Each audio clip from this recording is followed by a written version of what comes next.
Bonjour et bienvenue sur ma chaîne dédiée aux mamans et aux futures mamans et papas. Aujourd'hui, j'aimerais partager avec vous comment bien vous préparer financièrement avant l'arrivée de bébé pour pouvoir démarrer du bon pied après l'arrivée de bébé.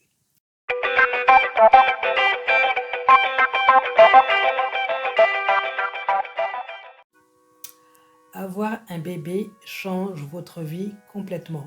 Pas seulement parce que ça change donc votre espace, votre façon de vivre, mais ça change aussi vos finances. Et donc, afin de pouvoir gérer au mieux votre nouvelle vie de maman, de parent, je vais partager avec vous 7 astuces qui m'ont bien aidé, qui m'ont vraiment permis de commencer à démarrer du bon pied avec mon mari et pour pouvoir vous préparer du mieux possible, soit avant l'arrivée de votre bébé ou maintenant que votre bébé est déjà là. Alors, lorsque j'ai appris, donc il est à peu près maintenant 2 ans et demi de cela, 3 ans, que j'étais enceinte de mon garçon, c'était une superbe nouvelle évidemment, mais en même temps une surprise puisque je n'étais pas préparée à cela. Et je vais être honnête avec vous, ma situation financière était plutôt mal en point. Mon mari, lui, a toujours bien géré sa situation financière, donc pour lui, il n'y avait aucun problème. Mais moi, il a fallu que je fasse énormément de changements dans mes habitudes, dans ma façon de gérer mon argent, afin de pouvoir me préparer à l'arrivée de notre garçon. Alors, je vais partager avec vous mes 7 astuces qui m'ont vraiment aidé et m'ont vraiment permis de bien me préparer et d'essayer de continuer justement à suivre cette nouvelle routine financière. J'espère que cela va vous aider. Alors, on y va tout de suite. Alors, la première astuce, et je dirais même que c'est plutôt la première étape pour la préparation financière de l'arrivée de votre bébé, c'est de faire le point sur votre situation financière. Donc, quelles sont vos entrées d'argent? Quelles sont vos sorties d'argent? Combien est-ce que vous recevez chaque mois et combien est-ce que vous dépensez chaque mois? Ça, c'est vraiment essentiel afin de pouvoir vous préparer au mieux à l'arrivée de votre bébé. Il n'est jamais trop tôt pour commencer à faire un budget. Et j'ai envie vraiment de vous encourager à ne pas attendre au dernier moment pour pouvoir effectivement faire un budget. N'attendez pas que votre bébé soit déjà là parce que vous serez trop fatigué et ce ne sera pas le moment de vous demander combien vous pouvez dépenser pour votre enfant. Il faut vraiment essayer de le faire avant. Lorsque je parle de budget, de quoi je parle? En fait, je parle donc de faire une liste des choses que vous dépensez chaque mois. Donc, il faut que vous puissiez savoir combien chaque chose que vous dépensez coûte. Et est-ce que c'est essentiel ou est-ce que c'est quelque chose, est-ce que c'est plus, quelque chose que vous faites parce que vous le voulez? Donc, par exemple, aller au restaurant, aller à la gym, se faire des sorties au cinéma, etc. Est-ce que c'est des choses qui sont essentielles? Donc pas forcément. Et par contre, les factures, c'est essentiel. Le loyer, il faut que ce soit payé. Donc il faut que c'est simplement faire une liste des choses que vous dépensez chaque mois. Donc et de voir comment vous pouvez gérer ces dépenses-là. Et aussi, ça inclut aussi vos économies, l'épargne, vos investissements, etc. Donc, c'est vraiment de voir exactement ce qui rentre et ce qui sort chaque mois. Une petite astuce que j'ai envie de vous donner, et surtout lorsqu'on parle donc de vous préparer pour l'arrivée de bébé, évidemment, il va falloir que vous achetiez des choses avant l'arrivée, donc comme par exemple un siège auto, une poussette, un couffin ou un lit pour bébé. Il faut pouvoir je vous conseille en fait de vous mettre en relation avec d'autres mamans qui ont déjà eu des bébés, des enfants et qui peuvent vous conseiller sur elles ce qu'elles pensent qui est vraiment essentiel. Donc ce qu'il faut vraiment que vous puissiez avoir avant l'arrivée de bébé et elles vont aussi pouvoir vous dire ce qui finalement elles ont trouvé qui était inutile. Et donc ça va vous permettre d'éviter de faire des dépenses inutiles. Et le budget, effectivement, est là pour vous éviter d'avoir des dépenses inattendues. Donc, vous savez exactement ce que vous devez dépenser chaque mois et ce dont vous pouvez vous passer aussi chaque mois. Donc, c'est le but. Et il y a aussi donc des outils qui vous permettent de calculer le coût pour avoir un bébé. Donc, il y a des outils en ligne que vous pourrez trouver qu'on appelle des calculatrices de dépenses pour l'arrivée de bébé. Et donc, cela va aussi vous permettre de pouvoir à vous faire une idée de ce que vous devez dépenser. Avec effectivement aussi les conseils d'amis qui sont déjà mamans ou de famille, des membres de votre famille qui sont aussi déjà mamans. Voilà. Faire un budget est un sujet quand même assez vaste et il y a tellement de choses en fait à couvrir que j'en parlerai dans une autre vidéo où je vous donnerai des conseils beaucoup plus détaillés sur comment faire un budget. Alors la deuxième étape, ou j'ai envie de dire même la deuxième astuce, c'est en ce qui concerne donc maintenant vos finances en tant que couple. Alors si vous êtes une maman célibataire, donc vous pouvez, j'ai parlé donc juste avant de votre budget, mais si vous êtes un couple et que évidemment vous avez un enfant qui arrive bientôt, il faut pouvoir revoir vos deux budgets et vous mettre d'accord maintenant sur comment vous allez gérer vos finances au quotidien. Maintenant, il y a une responsabilité mutuelle. Donc, ce n'est pas juste vous, mais c'est aussi donc votre conjoint. Et c'est maintenant de commencer à voir ensemble comment vous allez maintenant gérer donc votre budget, que ce soit donc dans la maison, comment vous allez gérer vos économies, voilà, et etc. Donc maintenant, il va falloir maintenant vous mettre vos deux budgets ensemble et voir comment vous allez maintenant gérer vos finances familiales. Si vous êtes dans ma situation où vous décidez de prendre un congé de maternité, par exemple, ou de faire un break, moi, je l'ai fait pendant une année entière, et bien évidemment, il va falloir vous mettre d'accord sur comment maintenant vous allez gérer les finances, comment vous allez payer les factures, comment vous allez payer la nourriture, comment vous allez maintenant gérer peut-être même vos habitudes sociales, etc. Il va falloir maintenant vous poser et puis en discuter. Alors, mes astuces là-dessus, parce que je vais être honnête avec vous, ça a été un gros challenge pour moi au départ. Pourquoi? Parce que j'ai tellement eu toujours l'habitude de gérer mes finances toute seule. Et encore quand je dis gérer, c'était pas vraiment gérer, je gérais pas mes finances. Donc, et d'avoir en fait donc mon mari qui lui est vraiment strict sur sa façon de dépenser, qui est vraiment bien organisé. Évidemment, ça a été un challenge pour nous deux d'ailleurs. Il va falloir maintenant être honnête avec vous-même. Évidemment, à l'âge de 40 ans, j'avais tellement eu l'habitude d'être responsable plus ou moins de moi-même en fait et de gérer mon quotidien toute seule, de gérer mes finances. En gros, j'étais responsable de moi-même et maintenant d'avoir une autre personne avec qui je devais me mettre d'accord pour pouvoir voir maintenant quelles sont les dépenses qu'on peut faire, qu'est-ce qu'on doit maintenant couper, qu'est-ce qu'on doit arrêter de dépenser, etc. Je vais vous dire que ce n'était pas du tout facile, mais c'est important. Je ne peux pas vous dire à quel point c'est important déjà pour pouvoir avoir une relation saine déjà, pour pouvoir être serein aussi et pour pouvoir gérer le quotidien tout simplement. Donc, chose qui est vraiment importante, c'est de ne pas garder de secret. Donc moi, j'avais des dettes. J'avais des dettes. Mon mari aussi en avait, mais j'en avais plus. Et il a fallu qu'on s'assoie, qu'on discute de cela.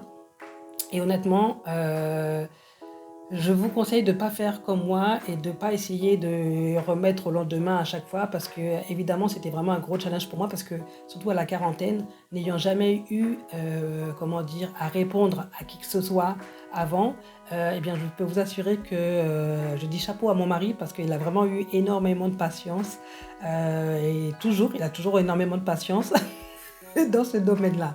Et si vous êtes le type de personne qui est plutôt dépensière, comme moi je l'étais, et je le suis parfois encore, mais quand même beaucoup moins, hein, j'ai fait quand même beaucoup de progrès depuis, mais voilà, si vous êtes plutôt le type à dépenser et votre conjoint ou votre partenaire est du type eh bien, à économiser ou à ne pas dépenser, ou alors à vraiment, voilà, qui ne prend pas de risques, eh bien, il va vraiment falloir avoir des conversations honnêtes et prendre le temps, ben, voilà, d'essayer d'avoir d'en venir à un commun accord, en fait, simplement.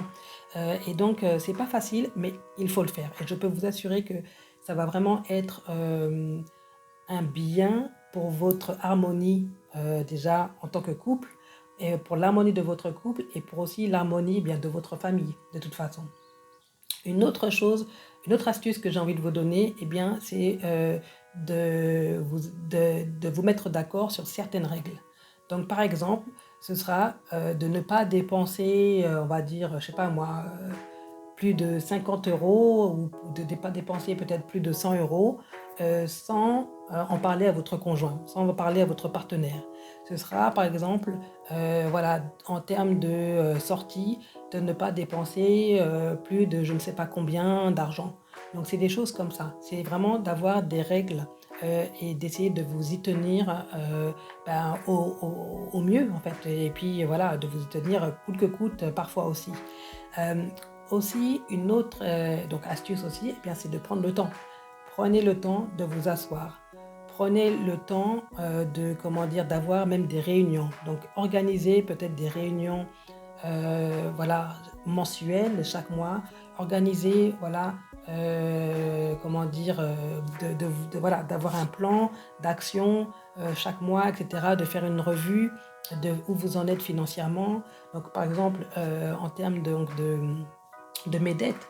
On s'était mis, donc on avait un plan sur comment effectivement j'allais commencer à repayer mes dettes.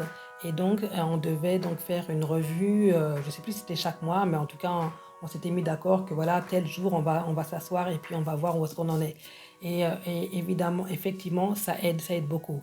Alors, ça ne sera pas, peut-être pas facile pour certains d'entre vous, ça n'a pas été facile pour moi, donc je ne peux que, comment dire, que sympathiser avec vous, mais honnêtement, ça va changer votre façon déjà de gérer votre argent, mais ça va aussi être vraiment ben, une très très bonne préparation pour lorsque bébé arrive. Parce que lorsque bébé arrive, il y a d'autres pressions. Et donc d'essayer effectivement de gérer la pression financière, c'est ce qui peut-être est l'une des choses les plus importantes, en tout cas à mon avis. Voilà.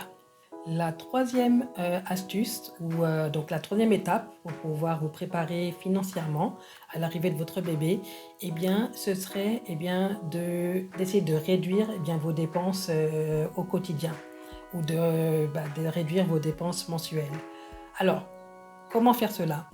D'abord, eh bien, je vous conseille de regarder, eh bien, qu'est-ce que vous, comme je l'ai dit auparavant tout à l'heure, eh bien, qu'est-ce que vous dépensez en général? Qu'est-ce qui est prioritaire? Qu'est-ce qui est vraiment essentiel en termes de dépenses? Donc évidemment, ce sera donc vos factures, donc le gaz et l'électricité. Mais même en termes d'électricité, par exemple, eh bien, c'est comment est-ce que vous pouvez vous réduire vos factures d'électricité? Donc, est-ce que ce serait donc de changer eh bien, de fournisseur?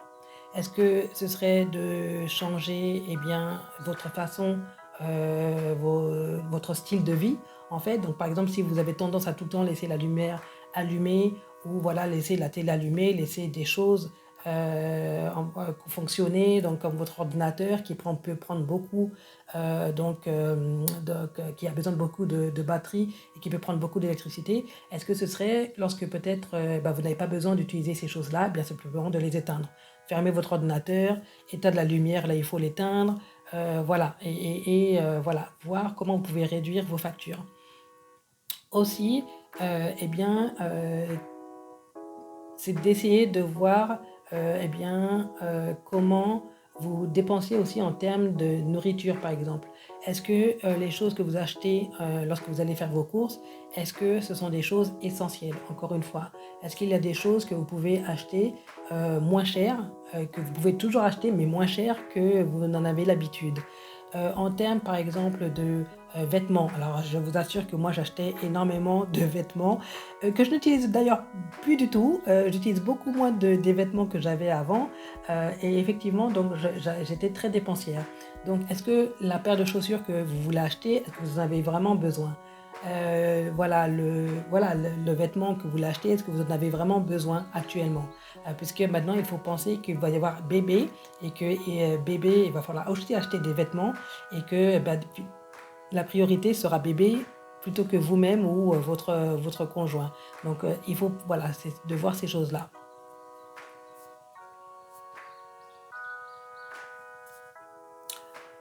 Vos abonnements, par exemple, vos abonnements à la gym, un club de gym, vos abonnements télé, etc.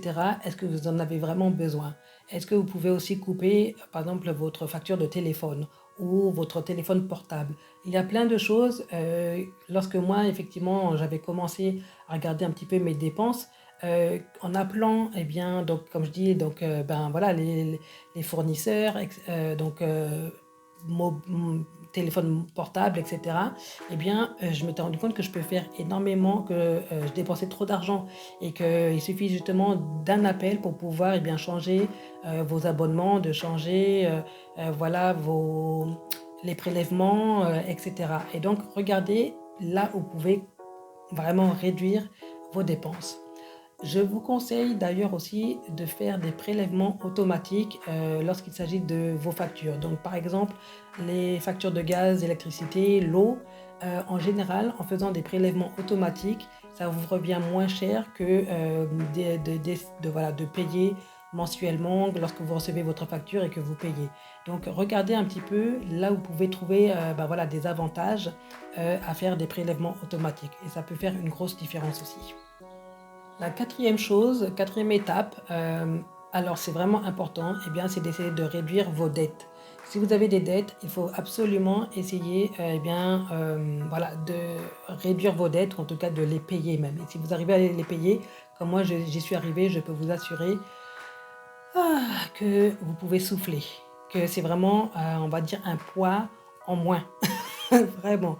Vous ne recevrez plus vos, comment dire, lettres de relancement, et cetera. C'est vraiment un poids en moins. Et donc, eh bien, moi, mon astuce pour pouvoir effectivement, payer les dettes, alors je sais que souvent, eh bien, on vous dit d'essayer de payer, le minimum, avec donc les intérêts. Mais moi, ce que je vous conseille de faire, si vous le pouvez en tout cas, eh bien, c'est d'essayer de payer plus que le minimum pour pouvoir essayer de vous débarrasser de vos dettes plus vite, évidemment. Et d'ailleurs, de payer aussi moins d'intérêts, parce que c'est ça, hein, en général, les banques, comment dire, vos créditeurs vont voilà, toujours vous encourager à payer juste le minimum pour que vous puissiez, à la longue, repayer en une somme, enfin voilà, j'ai envie de dire astronomique d'intérêt que franchement vous pourriez ne pas payer si vous payez vos dettes plus vite.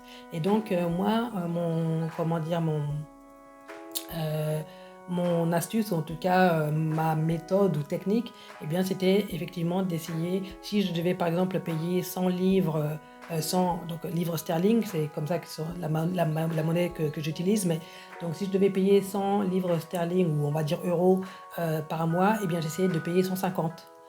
Voilà, au mois. Et donc j'essayais vraiment de repayer au plus. Et vraiment, j'ai pu repayer mes dettes eh bien, avant la fin, enfin voilà, en moins d'un an. Et je peux vous assurer que ça a été un soulagement, un soulagement. Et aujourd'hui, eh ben voilà, je suis ce qu'on appelle debt free, donc je n'ai plus de dette à mon compte. Et donc je suis vraiment heureuse, je peux vous dire. C'est vraiment un soulagement pour moi et mon mari.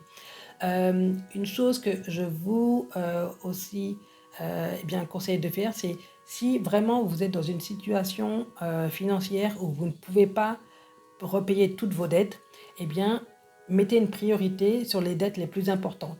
Donc, par exemple, si on va dire vous avez fait un prêt à la banque ou vous avez une carte de crédit, mais vous devez aussi, par exemple, donc de l'argent à votre comment dire compagnie d'eau, de compagnie d'électricité.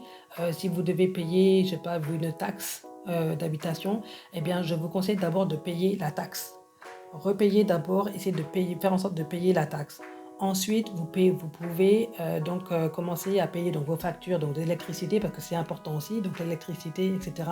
Surtout si vous devez payer aussi votre loyer, je vous conseille de payer le loyer. Donc d'abord les taxes, ensuite le loyer, ensuite les factures d'électricité et de gaz, et ensuite donc vos cartes de crédit et voilà votre prêt. Et ça, je dirais que les cartes de crédit, ce sera peut-être ce qui va à la fin, vraiment à la fin, parce que les cartes de crédit, vous pouvez toujours vous débrouiller avec d'autres organismes qui peuvent vous aider voilà, à payer. Ou alors, en tout cas, c'est que ce sera de toute façon moins grave que de ne pas payer votre loyer, parce que sinon vous n'aurez pas de toit sur la tête. Ou ce sera moins grave que de ne pas payer votre facture d'eau, d'électricité, parce que sinon vous n'aurez plus d'eau ou d'électricité s'il décide de couper. Donc voilà, c'est de mettre une priorité sur ce que vous devez repayer. Voilà, j'espère que ça vous aidera. Alors une autre étape pour vous préparer à l'arrivée de votre nouveau-né, eh bien c'est d'économiser. Donc essayez d'épargner, faire des économies.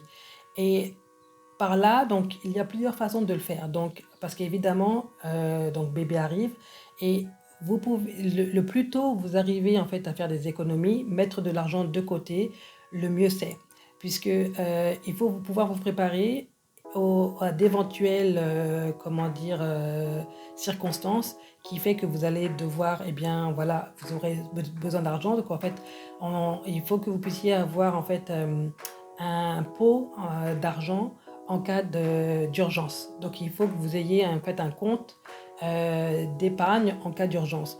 Et ce compte d'épargne-là, il faudra vraiment vous assurer que vous puissiez y avoir accès. Donc il y a différents types évidemment de comptes épargne, et donc il faut en avoir, je dirais, au moins deux. Donc un où en fait vous pouvez avoir accès facilement en cas d'urgence, et un autre où vous pouvez où ce sera un peu plus difficile pour vous d'y avoir accès. Surtout si, encore une fois, vous êtes une personne comme moi qui est assez dépensière ou qui peut-être a du mal voilà, à rester sur le fait de ne pas utiliser vos économies, eh bien j'ai envie de dire oui, prenez un compte épargne qui sera difficile d'accès. Prenez un qui est difficile d'accès. Mais aussi, assurez-vous, par exemple, d'ouvrir un autre compte en banque différent de celui que vous avez pour pouvoir, qui va vous permettre justement de mettre de l'argent de côté et que vous pourrez utiliser au cas où, si vous en avez vraiment besoin, mais qui ne sera pas aussi facile d'accès puisque ce ne sera pas votre compte en banque normal. Donc, par exemple, si vous avez, je sais pas, un compte en banque BNP normal, eh bien, prenez par exemple un compte en banque Société Générale ou un compte en banque, je sais pas, Crédit Lyonnais ou je sais pas quel type, La Poste ou quoi. En tout cas, pour moi ici, par exemple, c'est Lloyds. On a voilà, différents comptes en banque. Eh bien, assurez-vous d'avoir un compte en banque différent. Et d'ailleurs, maintenant, il existe aussi, alors pas seulement forcément des banques physiques, mais aussi des banques virtuelles. Donc, comme par exemple Revolut ou Monzo. Et donc, je vous conseille peut-être d'avoir aussi un compte, on va dire, virtuel sur lequel vous pourrez aussi mettre de l'argent de côté et que vous pourrez utiliser soit lorsque vous voyagez, soit pour voilà, des choses qui sont, comment dire, séparées de votre compte normal, de votre compte en banque, et enfin voilà, de votre compte courant, c'est ce que je voulais dire, et là où vous n'aurez pas, voilà, vous pouvez utiliser votre compte courant pour vos factures, etc. Et puis les autres comptes, eh bien, ce sera pour d'autres, comment dire, d'autres priorités. Voilà. Autre chose, donc autre étape pour pouvoir vous préparer à l'arrivée de votre bébé, vous préparer financièrement, eh bien, ce sera de voir comment est-ce que vous pouvez avoir plus de rentrées d'argent. Donc, alors, est-ce que par exemple, vous avez droit à des allocations? Il faut que vous puissiez voir cela. Donc, est-ce que, parce que maintenant vous êtes une nouvelle maman, est-ce qu'il y a certains bénéfices, certains avantages auxquels vous avez droit? Donc, par exemple, des réductions, à certains droits, à certaines choses. Par exemple, à Londres, lorsque nous sommes nouvellement maman, j'ai droit, donc jusqu'à ce que mon enfant ait l'âge de 2 ans, eh bien j'ai droit à des consultations chez le dentiste gratuites, donc avec le NHS. Donc ça, c'est un exemple. Est-ce que vous avez peut-être, par rapport à votre enfant, est-ce que vous savez que vous aurez droit à certains donc, bénéfices, comme par exemple, vous pourrez donc, avoir des vitamines gratuites pour votre enfant, ou même vous-même. Moi, j'avais droit effectivement à certaines vitamines lorsque j'étais enceinte, donc gratuitement aussi. Donc c'est vraiment d'essayer de voir en fait quelles sont les choses auxquelles vous avez droit, et donc bah, voilà, d'essayer d'y avoir accès. Par exemple, à Londres, il y a aussi, je ne sais plus comment ça s'appelle, c'est une sorte de maternity allowance où en fait on nous donnait, pour le premier enfant que l'on a, on a droit à 500 livres sterling pour pouvoir, voilà, de dépenses. Donc par exemple, je pourrais acheter donc une poussette pour mon enfant, etc. Et ça, c'est un droit que l'on a lorsque nous sommes nouvelle maman, voilà, une sorte d'allocation. Donc par exemple, aussi en France, je sais qu'il y a les allocations familiales. Donc assurez-vous eh bien, de bénéficier des allocations familiales. Donc je ne sais pas si c'est automatique ou pas, parce que je vais pas en France, donc je ne sais plus, mais voilà, plein d'autres choses. Dans quelques pays que vous soyez, regardez si effectivement il n'y a pas, si vous n'avez pas droit à certains avantages ou des allocations. Et donc voilà, regardez tout ce à quoi vous avez droit et faites en sorte d'en bénéficier, évidemment.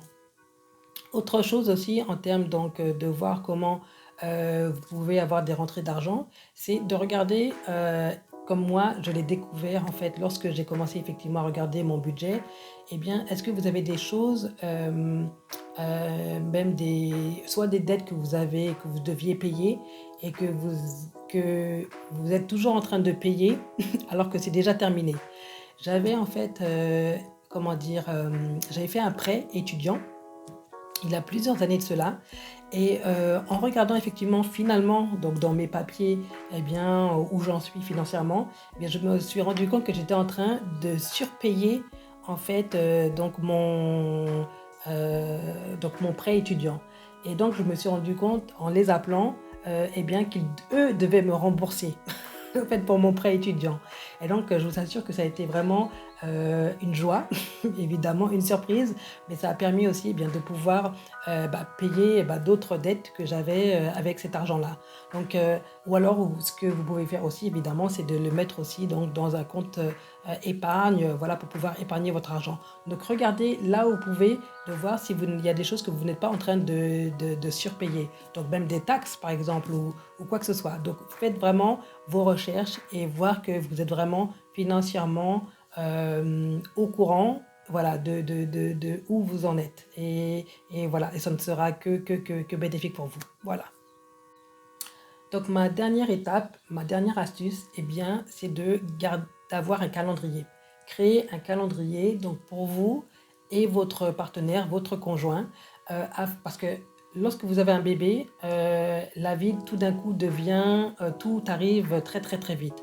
Et d'avoir donc des dates voilà, en tête, de savoir voilà, donc déjà d'abord les rendez-vous, puisque vous êtes enceinte, donc de savoir quels sont vos rendez-vous, de savoir lorsque vous devez faire des vaccins, de savoir voilà, lorsque vous devez, voilà, certains rendez-vous, de savoir quelles factures aussi arrivent. Par exemple, si vous avez des factures qui sont annuelles, et bien c'est de savoir quand est-ce que ça arrive pour pouvoir vraiment vous préparer au mieux aux dépenses qui vont donc arriver à une certaine date. Et donc voilà, c'est vraiment pour ne pas en fait être, je dirais, voilà, surpris par les événements, parce que tout arrive tout d'un coup, eh bien, c'est d'être préparé au mieux. Donc être préparé donc financièrement, mais aussi j'ai envie de dire dans votre vie courante, vie au quotidien, eh bien d'avoir un calendrier, eh bien ça vous permet de voir, donc voilà, ça pourrait même être les anniversaires, d'avoir voilà, oui, comme je l'ai dit, hein, plein d'événements qui peuvent arriver. Donc vous avez évidemment, vous pouvez voir Noël, quand est-ce que ça se passe. Vous avez voilà, votre peut-être anniversaire de mariage qui arrive. Il y a plein de choses et donc ça vous permet effectivement de garder, voilà, d'être organisé en fait sur tous les événements et surtout au niveau des dépenses, de savoir exactement qu'est-ce qui arrive quand. Comme ça, vous n'êtes pas surpris lorsque vous avez certaines dépenses, vous pouvez vous préparer à l'avance et vous dire, voilà, en janvier, il y a telle chose qui arrive. Donc, si on doit faire des dépenses, il faudra le faire soit en novembre ou de le faire peut-être en mars, etc. Si vous avez des grosses dépenses qui arrivent. Donc, voilà. J'espère que voilà, ces informations vous auront été utiles. Il y a beaucoup d'autres choses que vous pouvez sans doute faire. En tout cas, moi, c'est ce qui m'a vraiment permis d'avancer et d'être préparé au mieux. Et puis surtout, eh bien, l'arrivée de bébé, eh bien, d'avoir beaucoup moins de stress. Et donc voilà, donc si vous avez des questions, n'hésitez pas à les poser. D'autres suggestions, n'hésitez surtout pas à les mettre dans les commentaires. Et puis, eh ben, je vous remercie et puis je vous dis à très bientôt pour une prochaine vidéo.